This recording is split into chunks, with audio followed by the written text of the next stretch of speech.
22 जनवरी को अयोध्या में राजा राम की मूर्ति की प्राण प्रतिष्ठा का अनुष्ठान जब संपन्न हुआ तो प्रभु श्री राम की बाल स्वरूप की एक तस्वीर सामने आई। एक ऐसी तस्वीर जिसे देखकर हर कोई मंत्रमुग्ध हो गया। हर किसी ने कहा कि प्रभु श्री राम को कितनी खूबसूरती से बनाया गया है, कितनी प्यारी प्रतिमा है। ऐसी प्रतिमा जिसको इंसान निहारता देखता रह जाए। सोशल मीडिया पर भगवान श्री राम की प्रतिमा की कई फोटोज ऐसी हैं जो वायरल हो रही हैं और तमाम लोग ऐसे हैं जो बाल स्वरूप वाले प्रभु श्री राम की प्रतिमा को देखकर भावुक हो गए हैं। उनकी आंखें नम हो गई हैं। इन आंखें नम होने की दो वजह है। एक वजह है वो लंबा इंतजार जो 500 सालों से था, और दूसरा उस प्रतिमा की वो खूबसूरती जो लोगों की आंखों को आकर्षित कर रही है। खासकर प्रतिमा में भगवान श्री राम की आंखें लोगों को खूब भा रही हैं। और इसी के बाद से ये चर्चा होने लगी कि इस मूर्ति को बनाया किसने और क्या बनाते वक्त कोई निर्देश दिया गया था।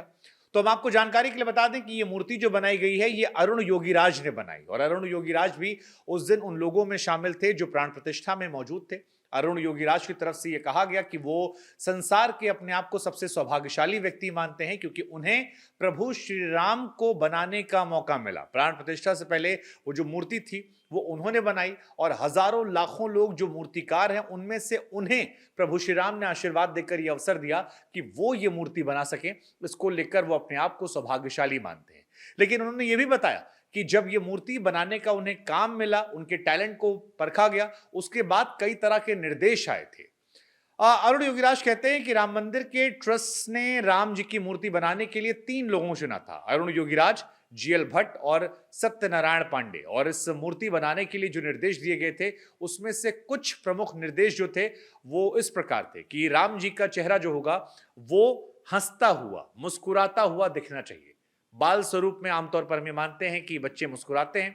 ऐसे में प्रभु श्री राम की मूर्ति को लेकर भी एक पॉजिटिव वाइब देने के लिए कहा गया था कि वो मुस्कुराती हुई तस्वीर होनी चाहिए।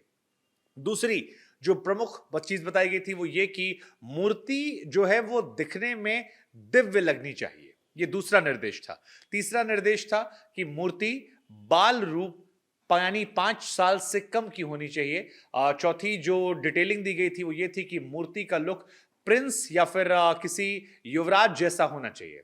मंदिर में रखी गई जिस मूर्ति को ट्रस्ट ने चुना है उसे अरुण योगीराज ने बनाया था, और सबसे पहले मूर्ति का रेखा चित्र कागज पर बनाया। कागज के बाद इसकी आगे की प्रक्रिया शुरू हुई, और इसी को लेकर उन्होंने बताया कि इस मूर्ति के चेहरे को बनाने के लिए शिल्प शास्त्र की भी मदद ली थी। आंखें, नाक, ठुड्डी, होंठ, गाल, तमाम चीजों को योगीराज ने बड़े ध्यान से बनाया। उनके चेहरे और शरीर की विशेषताओं का पहले अध्ययन किया गया, और उस अध्ययन के बाद मानव शरीर रचना से जुड़ी विज्ञान की किताबें भी पढ़ी गईं। यही कारण है कि मूर्ति दिखने में असल व्यक्ति जैसी नजर आती है। खास तौर पर राजा राम की मूर्ति की आंखें, जिन्हें देखकर लगता है कि मानो प्रभु श्री राम सीधे आपकी आंखों में देख रहे हैं। प्रभु श्री राम की इस मूर्ति की आंखों के बारे में अरुण की पत्नी विजेता से जब बातचीत की गई तो उन्होंने कहा कि प्रभु श्री राम की मूर्ति को 5 साल के बाल रूप में बनाया गया है, इसलिए अरुण योगीराज ने खास ध्यान दिया। 5 साल के बच्चों के बारे में जानने के लिए वो कई दिनों तक अलग अलग स्कूल में गए, अलग अलग बच्चों पर रिसर्च की, अलग अलग बच्चों की तस्वीरों को देखा, समझा, जाना, और उसके बाद उस पर जबरदस्त तरीके से अध्ययन हुआ। ये समझने की कोशिश की गई कि बच्चे जो होते हैं 5 साल के वो किस प्रकार से उठते बैठते हैं, किस प्रकार से उनका हाव भाव होता है और उनका शरीर कैसे दिखता है। साथ ही चेहरे की खासियत, चेहरे के एक्सप्रेशन, आंखों की चंचलता, सभी चीजों को अध्ययन किया गया। राम मंदिर की मूर्ति बनाने के लिए कृष्ण शिला पत्थर का इस्तेमाल किया गया।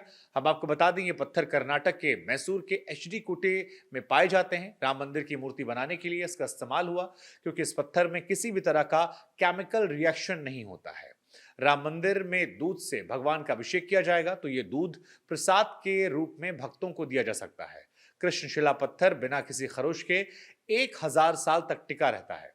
कृष्णशिला पत्थर को बालापाड़ा कल्लू या फिर सोप स्टोन भी कहा जाता है। पत्थर करकला के नेल्ली कारू गांव से अयोध्या लाया गया। यह पत्थर पवित्र माना जाता है, इसीलिए साउथ इंडिया में हिंदू देवी देवताओं की अधिकतर मूर्तियां इसी से बनी हुई हैं।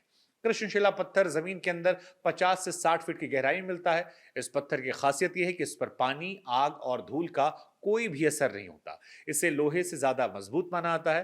कृष्णशिला पत्थर काफी चिकना होता है। नक्काशी करने के लिए इसी वजह से काफी मुफीद माना जाता है।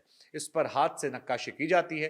तो ये तमाम जानकारियां हमें लगा कि बड़ी दिलचस्प हैं। जब भी आप अयोध्या जाएं तो जो बातें हमने आपको बताई है, इन बातों को अपने मन मस्तिष्क में रखिएगा और फिर प्रभु श्री राम को इन बातों को ध्यान में रखते हुए दर्शन कीजिएगा और हमारी तरफ से भी राजा राम को जय श्री राम कह दीजिएगा। जय हिंद, जय भारत, नमस्कार।